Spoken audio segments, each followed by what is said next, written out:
Welcome to Gen Maths classes. Please like, share, subscribe, comment and press the bell icon for further notification.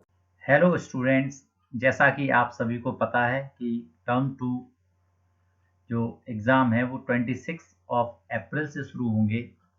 तो उस exam के लिए मैं जो तैयारी है उसकी शुरुआत कर रहे हैं हम आज से। तो सबसे पहले आपका जो चैप्टर 4 क्वाड्रेटिक इक्वेशन है, मतलब द्विघात समीकरण, जो हम लोगों को पढ़ना है। तो इसमें मैं आज आप लोगों को जो क्वाड्रेटिक इक्वेशन है उसको सॉल्व करने का तरीका बताऊंगा, वो भी क्वाड्रेटिक फॉर्मूला मेथड से। इस मेथड को श्रीधराचार्य मेथड भी कहते हैं, जो कि हमारे एक इंडियन मैथमेटिशियन थे। तो कोई भी जो क्वाड्रेटिक इक्वेशन होती है उसका जो स्टैंडर्ड फॉर्म होता है वो आपके सामने है, ax² + bx + c = 0। तो कोई भी इक्वेशन जिसमें हाईएस्ट पावर आपके 2 होगी वेरिएबल की, वह क्वाड्रेटिक इक्वेशन कहलाएगा। जैसे कि हम और इसके एग्जाम्पल देख सकते हैं। मान लीजिए एक एग्जाम्पल आपका ये सकता है 3x² + 2x + 1 = 0, x² - 2x = 0, x² - 1 = 0। तो आप यहाँ पर देख रहे हैं कि हमारे पास ये जो इक्वेशंस हैं इन सब में जो हाईएस्ट पावर है, इसमें देखिए वेरिएबल x है और इसकी हाईएस्ट पावर 2 है। यहाँ पर भी एक जो वेरिएबल x है इसमें भी हाईएस्ट पावर 2 है, और ये भी एक वेरिएबल है जिसमें हाईएस्ट पावर 2 है। तो इस तरह से हम कह सकते हैं कि ये सारी की सारी जो तीनों इक्वेशंस हैं वह क्वाड्रेटिक इक्वेशंस हैं। अब इसमें जो आपके सामने a, b और c हैं, ये तीनों के तीनों कोफिशिएंट्स कहलाते हैं। अब ये कोफिशिएंट मतलब क्या है? जैसे अगर मैं आपसे कहूं कि x² का कोफिशिएंट क्या है तो आप बता देंगे a, x का कोफिशिएंट b और ये कांस्टेंट टर्म c है।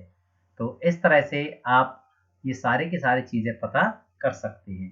जैसे यदि मैं आपसे पूछूं कि ये जो फर्स्ट क्वाड्रेटिक इक्वेशन आपके पास लिखी हुई है 3x² + 2x + 1 = 0, इसमें यदि आपसे a, b, c की वैल्यू पता करने के लिए कहा जाए तो क्या होगा? तो यहाँ पर हम लोग, जैसे मान लीजिए ये इक्वेशन हमें दे रखी है 3x² + 2x + 1 = 0। हम क्या करेंगे, यहाँ से a, b, c की वैल्यू को निकालेंगे। कैसे निकालेंगे?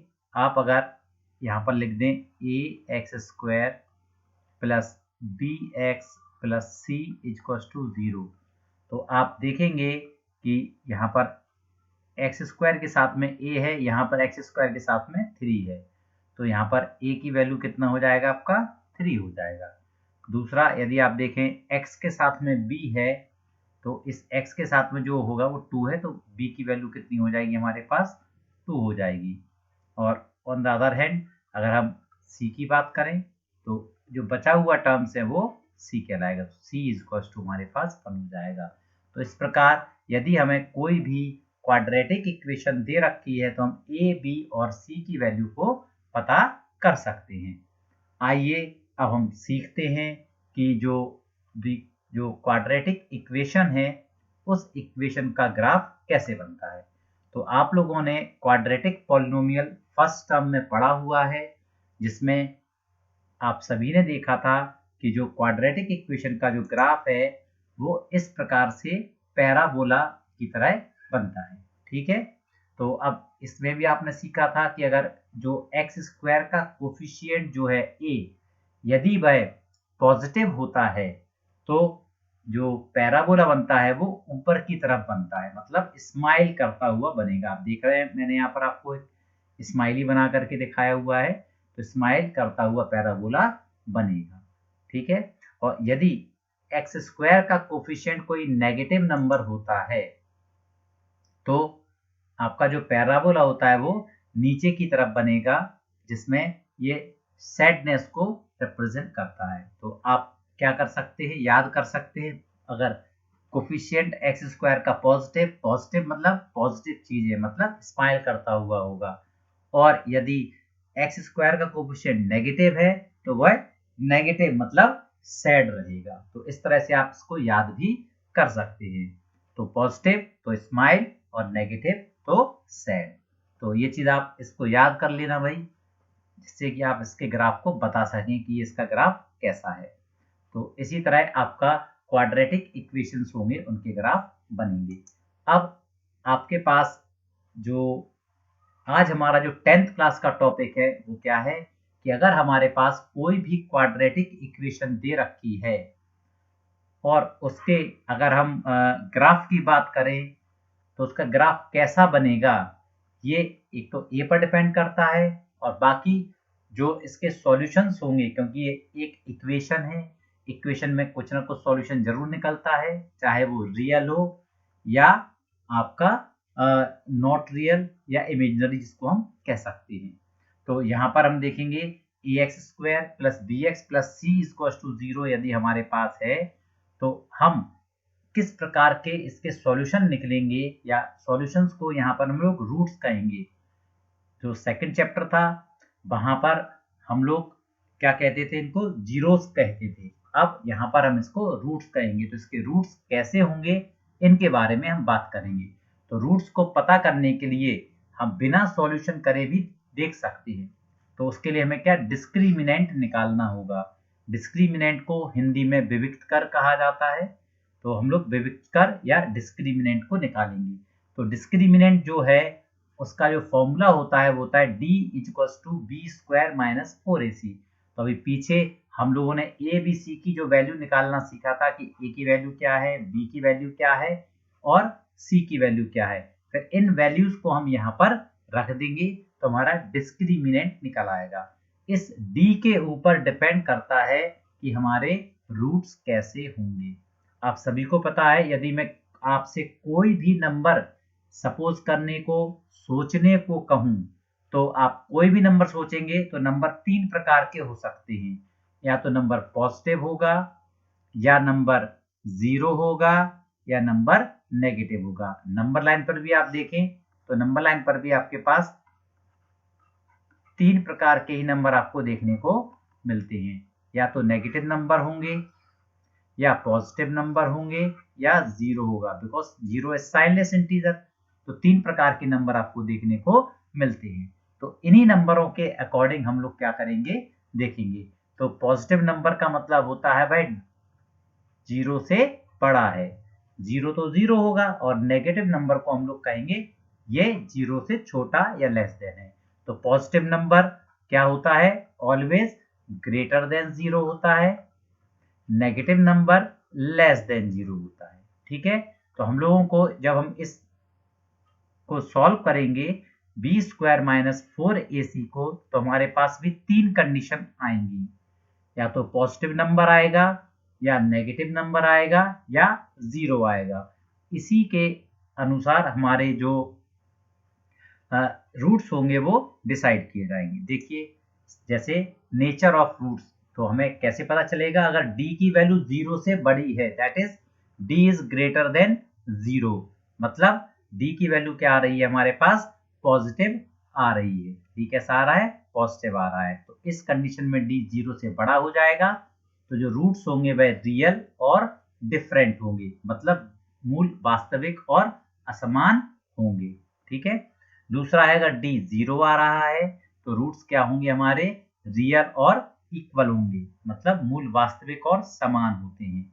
और अगर d की वैल्यू 0 से छोटी आ रही है तो रूट्स क्या होंगे, हमारे काल्पनिक होंगे, मतलब रियल नहीं होंगे। या आप चाहो तो यहाँ पर लिख सकते हो रूट्स आर नॉट रियल और इमेजिनरी। तो इन चीजों पर हम देखेंगे।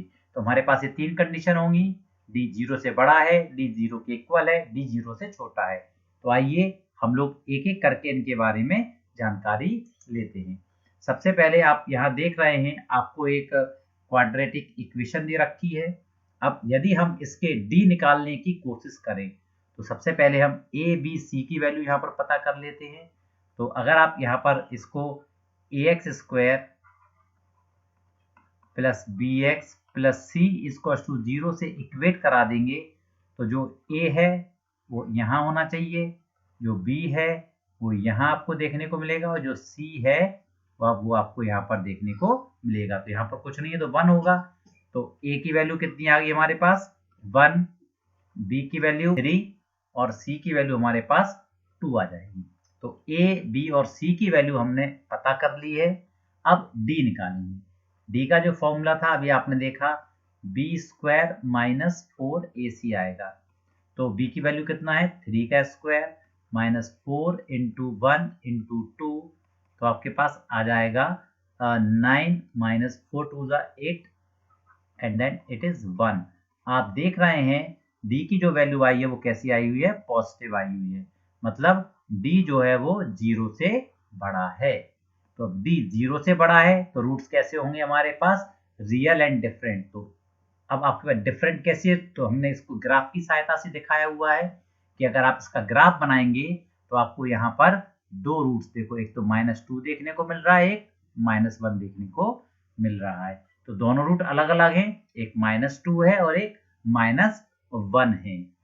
ठीक है, तो इसके जो रूट्स है वो कौन कौन से हो गए हमारे, अगर हम इसके रूट्स की बात करें तो एक तो हो गया -2 और एक हो गया -1। यहाँ पर रूट्स के साइन तो नेगेटिव हो सकते हैं, d की वैल्यू पर हमें देखना है पॉजिटिव है नेगेटिव, ये पॉजिटिव नेगेटिव कुछ भी हो सकता है, ये ध्यान रखना है बच्चे, इसी में ज्यादा कंफ्यूज हो जाते हैं बेटा। तो ध्यान रखना है कि d की वैल्यू अगर 0 से बड़ी है तो रूट्स कैसे होते हैं हमारे, अलग अलग होते हैं, जो कि आपको यहाँ ग्राफ में दिखाई दे रहे हैं। अब यदि हम एक और क्वेश्चन को ले, ये क्वेश्चन आपके सामने है। इस क्वेश्चन में आप यदि देखें d की वैल्यू यहाँ पर निकालिए तो आप देखेंगे ax² plus bx plus c equals to 0 से इक्वेट किया तो आप देखेंगे a की वैल्यू यहाँ पर कितना है 1 है, b की वैल्यू कितनी होगी -4 हो जाएगी, विद साइन लिखना होता है, और c की वैल्यू 4 हो जाएगी। आपने d निकाला b² माइनस 4ac, तो यहाँ पर जैसे आप इसका d निकालेंगे तो ये आपके पास आ जाएगा इसके इक्वल। तो आप देखेंगे 16 minus 16 that is equal to 0। Okay, d 0 आ गया, मतलब हमें पता है अगर d 0 होता है तो रूट्स कैसे होंगे, रियल और इक्वल हैं। अब देखो यहाँ पर ये एक ही जगह पर इंटरसेक्ट कर रहा है केवल 2 पर, तो इसके क्या होंगे, क्योंकि क्वाड्रेटिक इक्वेशन है मैक्सिमम 2 रूट्स हो सकते हैं, तो यहाँ पर भी आपके 2 ही रूट्स होंगे मगर दोनों सेम है, मतलब 2 2 ही रहेगा।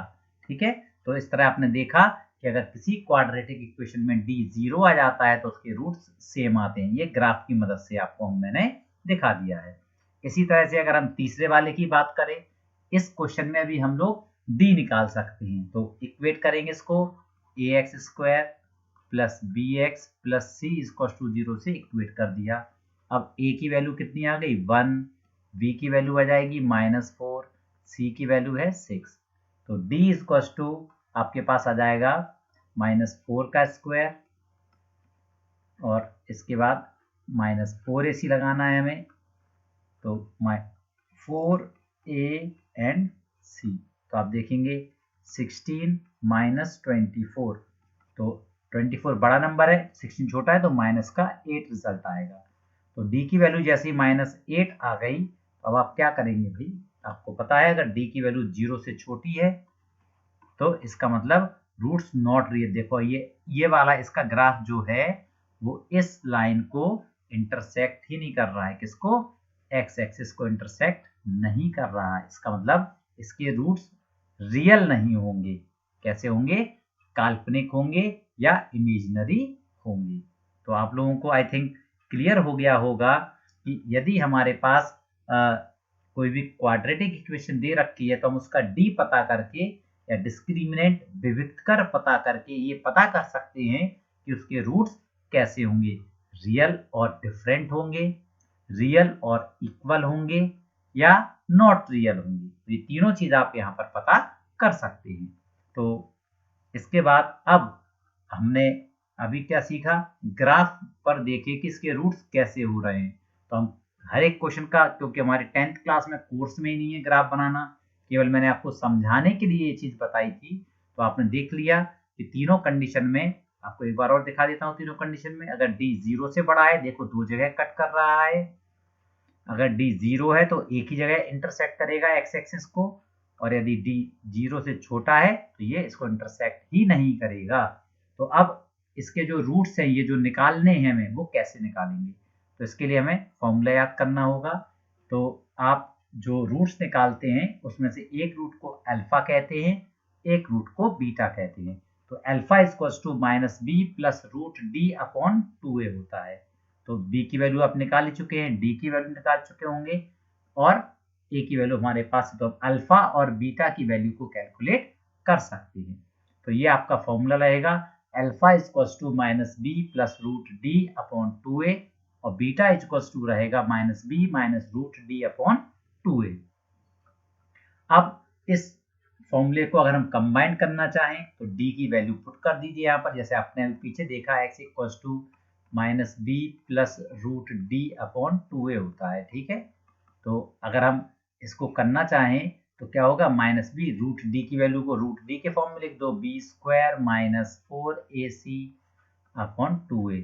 ऐसे बीटा की वैल्यू हम लोग निकाल सकते हैं, minus B minus root B square minus 4ac upon 2a।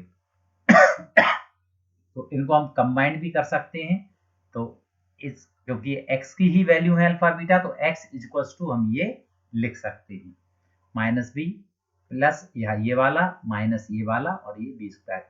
जब भी हम इसके आंसर निकालने होंगे तो एक बार हम पॉजिटिव साइन ले लेंगे और एक बार हम नेगेटिव साइन ले लेंगे, और फिर हम अपने आंसर को लिख देंगे। चलिए एक क्वेश्चन करते हैं इस पर बेस्ड, पूरी तरह सॉल्व। तो प्रोसेस क्या रहेगा, पहले प्रोसेस सीख लेते हैं। हमारे पास कोई भी क्वाड्रेटिक इक्वेशन दे रखी होगी, ax square plus B x plus C equals to 0। हम a b c की वैल्यू पता करेंगे, फिर d निकालेंगे, d निकालने के बाद अल्फा और बीटा इस फॉर्मूले में रख देंगे। यदि आप चाहें तो वीडियो को पॉज करके आप इस क्वेश्चन को सॉल्व कर सकते हैं, मैंने फॉर्मेट बना दिया है, बाकी मैं बता रहा हूं। तो आप इसको 5 मिनट या 2 मिनट के लिए पॉज कर दीजिए और उसके बाद आप अपने आंसर को निकालिए, फिर उसको आप मैच करा सकते हैं।